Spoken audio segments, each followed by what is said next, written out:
a dear friend who lives about 50 miles away, so it's difficult to sort of see her regularly, and she'd had cancer and she'd been having treatment.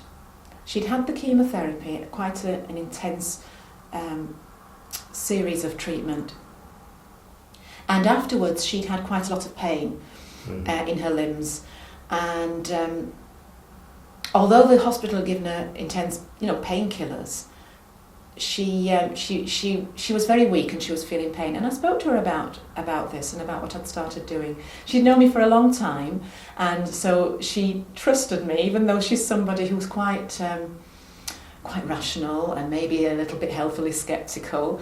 She works in the university and she's got family members who are in the medical profession. Yeah. But she agreed to do what I asked her to do, to just we agreed a time, and she just turned the TV off and sat down or lay down quietly, and I commenced to do the healing.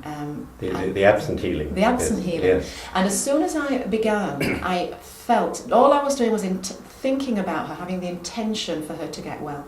And I began to feel this very sort of characteristic heat, tingling around my fingers, around the palm here, but in particular the centre of the palm, which felt very intense, almost like a pulling, like a magnetic pull.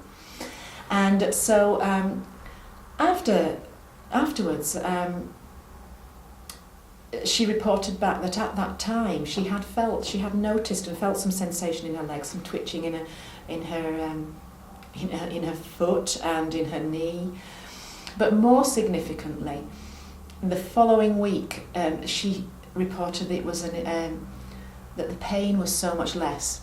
And up to that point, she had been taking the painkillers, but still been experiencing it. She said that it's improving, that there was some pain relief, and she was really pleased about that.